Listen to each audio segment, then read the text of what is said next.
మీ పిల్లల భవిష్యత్తును దిశానిర్దేశం చేసే విద్యా మహోత్సవ్ Dream9 మీడియా ఆధ్వర్యంలో ఈ ఫిబ్రవరి 1న మన ఖమ్మంలో జరగనుంది.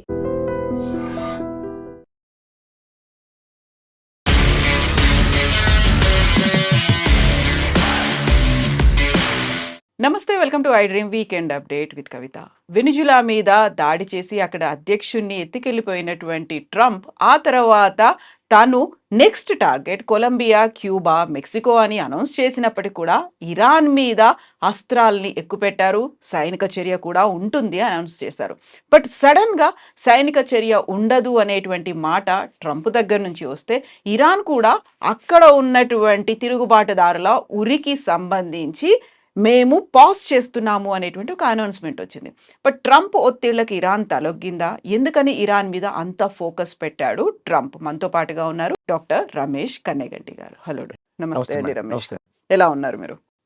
Thank you ma'am. అండ్ కొత్త సంవత్సరం శుభాకాంక్షలు చెప్పి కొత్త సంవత్సరంలోకి ఎంటర్ అవ్వగానే బోల్డ్ న్యూస్ కనిపిస్తాయి. ప్రపంచంలో కొంత శాంతి ఉందేమో అనుకుంటున్న తరుణంలో జనవరి 5వ తారీఖు నుంచే ట్రంప్ నేను ప్రపంచాన్ని శాంతిగా అంత బతకనివ్వనున్నట్టుగా ఆయన దుందుడుకు స్వభావంతో 2026 is going to be Trump's year అన్నట్టుగా అనే విధంగా అట్లా కనపడుతుంది. ఎందుకంటే ముఖ్యంగా 2026 బిగినింగ్లోనే దక్షిణ అమెరికాలో ఒక important oil rich country plus gold other మినరల్స్కి మంచి పేరున్న వెనిజులా కంట్రీలోకి అర్ధరాత్రి ప్రవేశించి నికోలస్ మదురో అనే ఆ ప్రెసిడెంట్ని వాళ్ళ వైఫ్ని ఎయిర్ లిఫ్ట్ చేసేసి అమెరికా తీసుకెళ్ళి సంకెళ్లతో అమెరికాలో న్యాయస్థానం ముందర నిలబెట్టి మేము ట్రయల్ చేస్తున్నామని చెప్పాడు.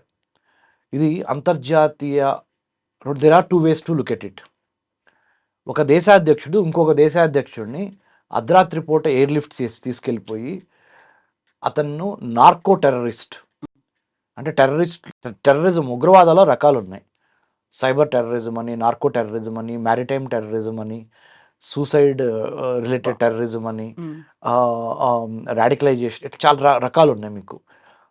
ఇందుట్లో ఈయన ఏం చెప్పాడంటే నార్కోటిక్స్ డ్రగ్స్కి వెనిజులా కేంద్రమైంది. కొలంబియాతో పాటు దక్షిణ అమెరికాలో కొలంబియా ఉంది. కొలంబియా చాలా డ్రగ్ కార్టెల్స్ మాఫియాకి నెంబర్ 1 ఫేమస్ అది. అదే కాకుండా వెనిజులా కూడా ఈ మధ్యకాలంలో ముఖ్యంగా ఈ నికోలస్ మదురో ఎవరైతే ఉన్నారో వెనిజులన్ ప్రెసిడెంటు, ఈయన టైంలో ఇంకా ఎక్కువైపోయినాయి. భర్త భార్య ఇద్దరు, wife and husband, president and president's wife Nicolas Maduro and ఆయన వైఫ్ కంప్లీట్గా అమెరికాకి వ్యతిరేకంగా అమెరికా యొక్క జాతీయ భద్రతకి, నేషనల్ సెక్యూరిటీకి విఘాతం కలిగించే అంత స్థాయిలో చేస్తున్నారు అనే ఒక ఆరోపణతో ట్రంప్ ఇలీట్ ఫోర్సెస్ని పంపించి అమెరికా నుంచి నికోలస్ మదురోని తీసుకెళ్లారు, అపహరించారు. రైట్. మరి ప్రజాస్వామ్యానికి నెంబర్ 1 కంట్రీ అయిన అమెరికా అని చెప్పుకుంటున్న America, we are championing the cause of democracy అంటున్నారు. America we are the beacon of hope అంటున్నారు. America is an exceptional country. American exceptionalism in international relations is very much famous or very much popular అంటున్నారు. On one hand you are saying like this, on the other hand you have actually airlifted a sitting president. ఆ president ప్రజాస్వామ్యబద్ధంగా ఎన్నికయ్యాడా లేకపోతే rigging చేసి president అయ్యాడా అనేది తేల్చాల్సింది వెనిజులన్ ప్రజలు, వెనిజులన్ civil society. అవకాశం వాళ్ళకి ఇవ్వకుండా నువ్వు తీసుకొని వాళ్ళని తీసుకెళ్ళావు. ఇదొకటి. 2, అంతర్జాతీయ రాజకీయాల్లో అంతర్జాతీయ న్యాయస్థానం ఇంటర్నేషనల్ కోర్ట్ ఆఫ్ జస్టిస్ ఏమైపోయింది? ఒకవేళ నికోలస్ మదురో తప్పు చేస్తే ఆ ఎవిడెన్సెస్ మీ దగ్గర ఉన్నాయని చెప్తున్నారు కదా మీరు, అవన్నీ తీసుకెళ్ళి ఇంటర్నేషనల్ కోర్ట్ ఆఫ్ జస్టిస్లో ప్రవేశపెట్టి తద్వారా అతనికి ఏ శిక్ష పడాలో ఆ శిక్ష పడేటట్టు చేయటం బాగుండేది.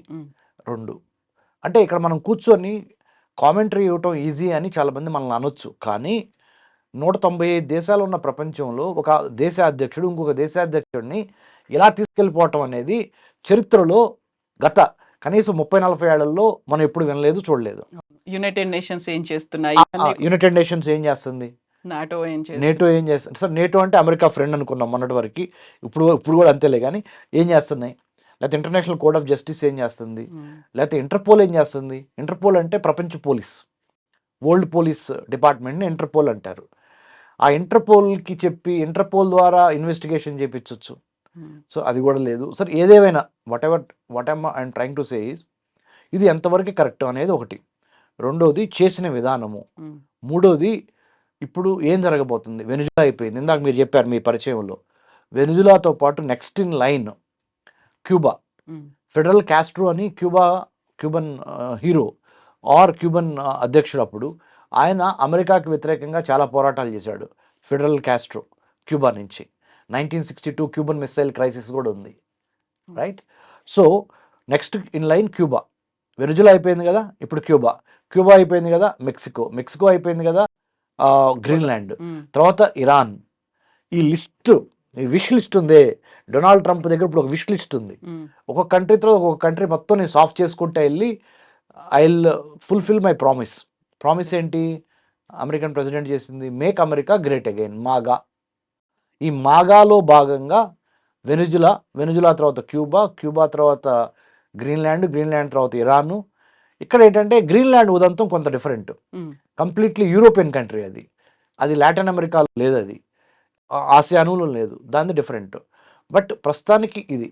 సో ఎందుకు చేశారు అని మనం లోతుగా పరిశీలించినప్పుడు, అమెరికన్ ప్రెసిడెంట్ నికోలస్ మదురోని ఎందుకు ఎత్తుకెళ్లారు అని లోతుగా పరిశీలించినప్పుడు మనకు తెలిసేది ఏంటంటే, వెనిజులా అనే కంట్రీలో ప్రపంచానికి సంబంధించి ఆయిల్, న్యాచురల్ గ్యాస్ నిల్వలు ఎంత ఉన్నాయని చూస్తే 32% నిల్వలు ఒక్క వెనిజులాలోనే ఉన్నాయి. Saudi Arabia, Iran, Iraq, Russia ఇవి చాలా ఇంపార్టెంట్ ఆయిల్ రిచ్ కంట్రీస్ అనుకుందాం. ఆయిల్ అండ్ న్యాచురల్ గ్యాస్ అనుకుందాం. ఇందుట్లో ఇవన్నీ కలిపినా కానీ లేనంత ఒక్క వెనిజులాలో 32% ఉంది. సో అసలు అమెరికాకి ఆయిల్ కావాలా అంటే, అమెరికాకు కూడా ఆయిల్ ఈ మధ్యకాలంలో అమెరికా చాలా వరకు ఇండిపెండెంట్ అయింది. America is no longer dependent for oil on some other country. Middle east నుంచి కూడా ఆయిల్ని దిగుమతి చేసుకోవడం తగ్గించుకుంది అమెరికా. ఇది ఇరాన్ నుంచి కానీ, సౌదీ అరేబియా నుంచి కానీ, ఇంక వేరే ప్రాంతాల నుంచి, కువైట్ నుంచి కానీ, లేకపోతే మన ఖతార్ నుంచి కానీ ఆయిల్ని దిగుమతి చేసుకోవడం అమెరికా తగ్గించుకుంది. మరి అమెరికా ఎనర్జీ సెక్యూరిటీలో ఇండిపెండెన్స్ వచ్చింది కదా, మరి ఎందుకు అన్నప్పుడు నాకు అవసరం లేదు, కానీ నా శత్రువులకు అవసరం.